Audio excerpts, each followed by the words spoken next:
Hi all. Today we're going to talk about the changes to the approved NDA or ANDA. So first thing first, introduction. After an approval of any NDA application or ANDA, any changes in product or process or the labeling must be evaluated. And after evaluation, we also need to classify whether these changes are the major one or the moderate or the low risk changes, and according to we have classified them into the which submission that we need to submit, either as a prior approval or changes being effective, or if they are the minor changes we could simply put it into the annual report. So the goal is to ensure the continuous safety, identity, strength, quality, purity, potency, and these changes must be reported to the FDA in a different categories, which I mentioned just now on the risk level. So, what is the regulatory basis for this?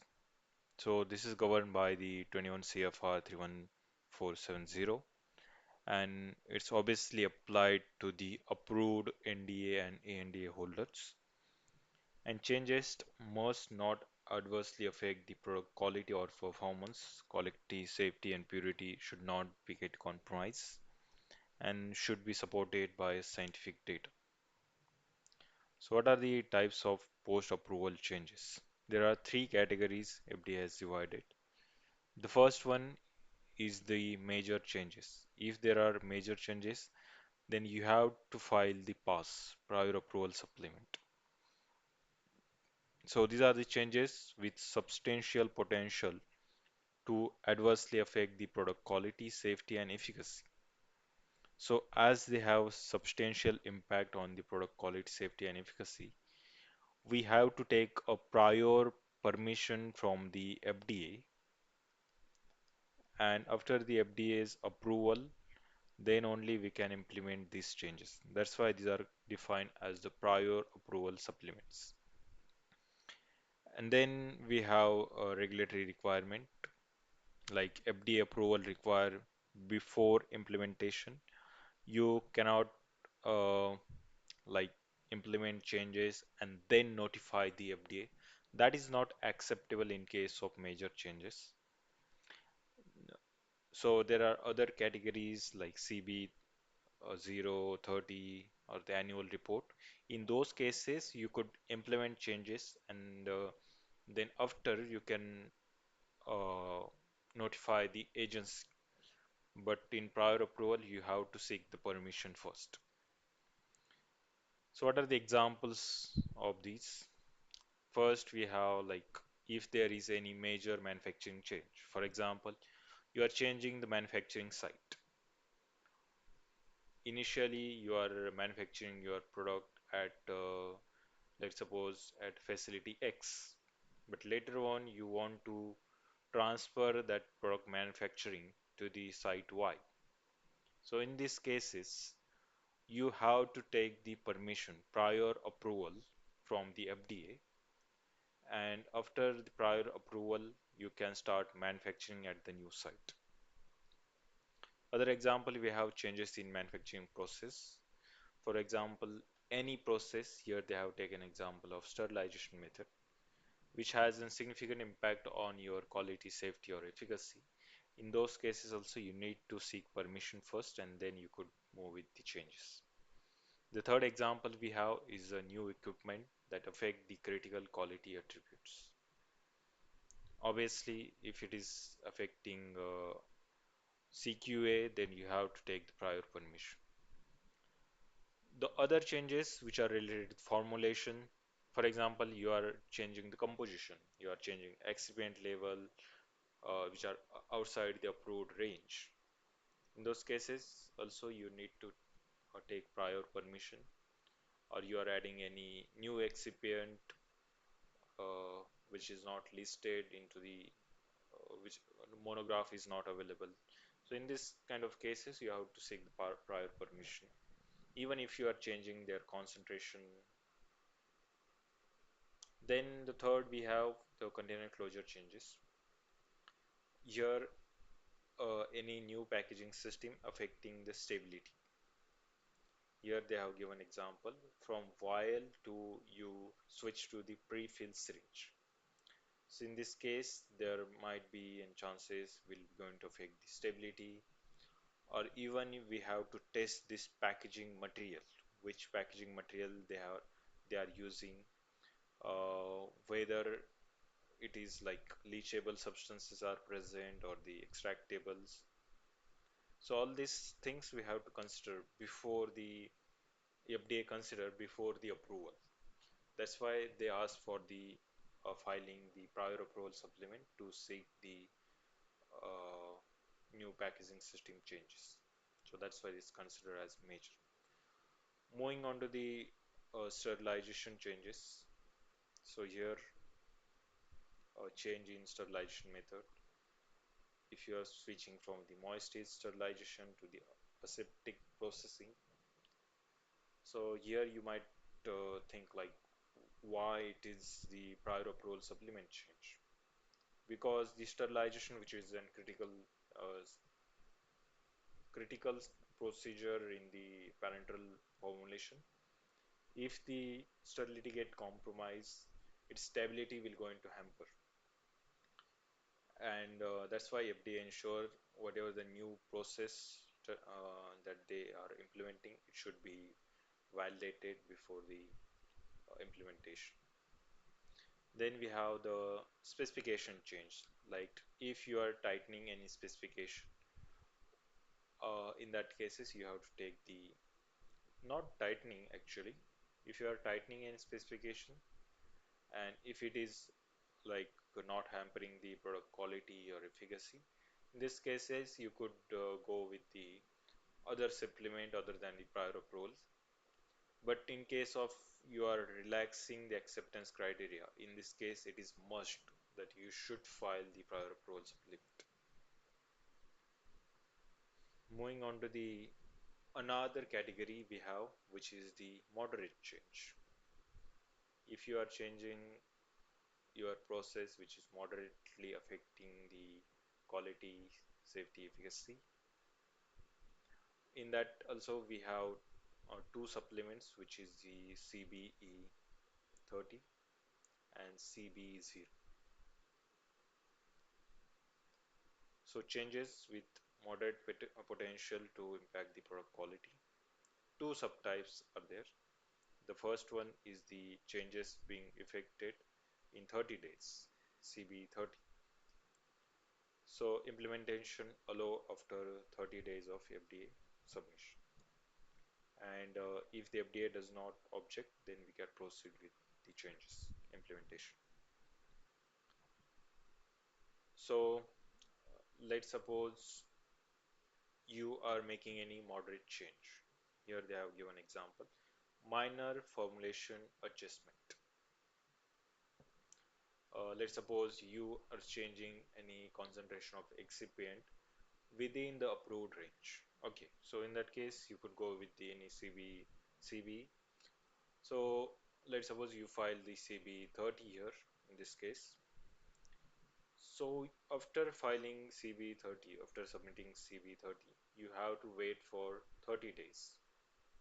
And if in 30 days FDA does not, you know, raise any queries or haven't raised any objection on this, then you could simply implement these changes. Wait for 30 days and then implement. But if you receive any objection later from FDA within these 30 days, then you cannot implement those changes. Example like minor manufacturing site changes, equipment replacement like same design and operating principle. If the design and operating principle is changing, then you have to submit the pass. But if it is the same design and operating principle, then you could go with CB-30. The next category in moderate changes we have is the CB-0. Here it can be implemented immediately upon submission. So you don't need to wait here for the 30 days. You could directly proceed on day zero. So example can be tightening of specification. Then we have minor process improvement and labeling update like non-safety related. The last category we have, which is the annual reportable changes. This is the minor changes. Here the changes with minimum potential to the quality, and regulatory requirement is reported in annual report only. Example could be your simply editorial changes in labeling or the minor equipment adjustment or changes in batch size within the validated range. This is very important. If it is in validated range, then you could proceed with change and just simply report into the annual report. Now we'll discuss the some of the manufacturing change and changes in detail. So here we have component and composition changes like API source, excipient. If you are changing API source, this could be considered as a pass, prior approval supplement. Then we have risk depend on functionality and the level of change. In manufacturing processes, uh, it include the process step, parameter or equipment. Key consideration will be the does it affect the dissolution, stability or viability. If it has a major impact on these three, then you have to go with the prior approval supplement. Then we have the scale up changes, like increase or decrease in batch size within validated range. Then it will be considered as the minor or the moderate. Then if it is outside the validated range, then it will be going to consider as the major change. And obviously we know if it is major, then it will be pass. Then if there are any equipment changes like same design, if it is of same design, we have discussed it earlier as well, moderate or minor change. If the different design or design operating principle, that case it will be going to be a major change. Then facility changes like new manufacturing site, obviously completely new manufacturing site will need and pass, and same facility rearrangement then usually moderate. Then moving on to the container closure system changes. If it has a direct impact on the stability or sterility, then major changes like the new container type or the changes affecting the moisture or the light protection. Moderate changes like the supplier change of same specification. If the specification of suppliers, uh, like whatever the new supplier that you have chosen, if it has same specification, then you could file the moderate change CBE-030. But if the specifications are changing, then you have to file for the pass. Other minor changes like cosmetic changes, then simply you could file into the annual report as well. Then in labeling changes, we have like if it is changes into the indication or the storage or even the safety warning, then in those cases we have to file the pass, indication, dosage or the safety warning. Moderate changes like strengthening warning or the adding the safety information will be considered as the moderate. And in minor we have editorial changes or the formatting update. Then we have stability requirements. Changes must be supported by the stability data, and it's required for the formulation changes, packaging changes or the process changes. Comparability protocol, we have definition, like the pre-approval plan describing the test, acceptance criteria, and the reporting category.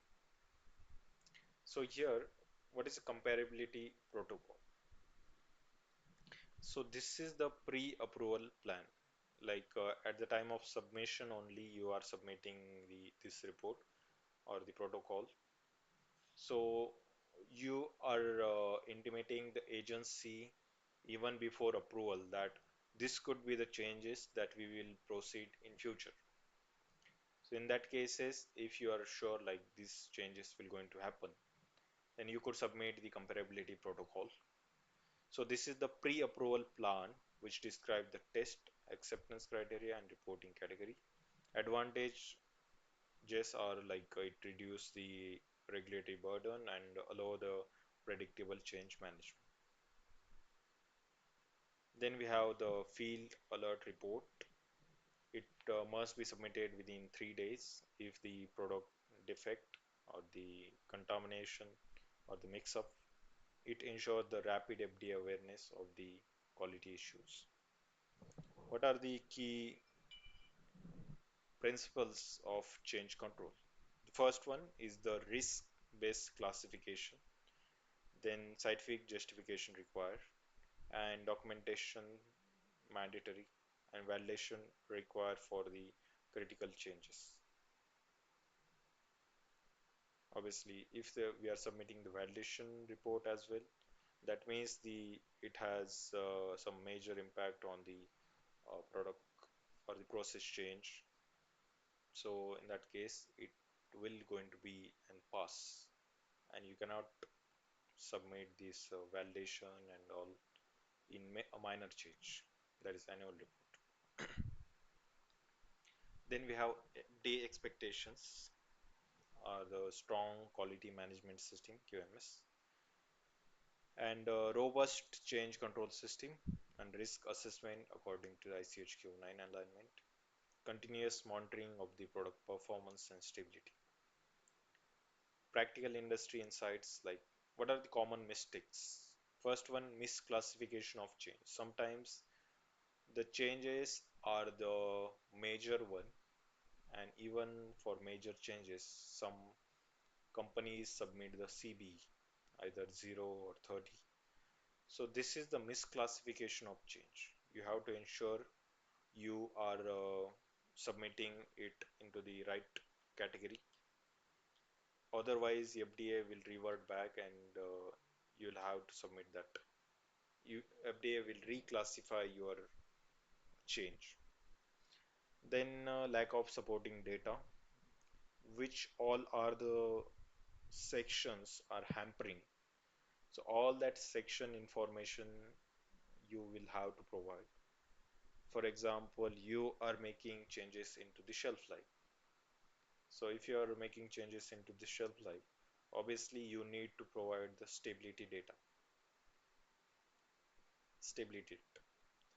Along with stability data, if there is changes in the protocol, then you have to submit the 32P82 as well, and stability data will go into 32P83. Along with that, if there any other changes, then all that supporting data you need to submit to the FDA in order to ensure the fulfillment of requirement. Then delay submission. This is also not acceptable. It should be done into the like if you are implementing change and if you are delaying the submission, then that is also not acceptable. Then ignoring the comparability protocol. Best practices are like the pre-discussion major changes with FDA, maintain the strong documentation, and align with the SUPAC guideline. So what is the final takeaway? Post-approval changes are inventable but strictly regulated.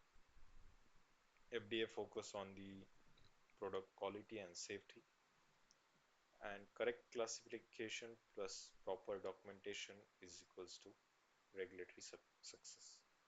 So this is all about the changes to the approved submission, NDA and ANDA guidance to the industry. Thank you.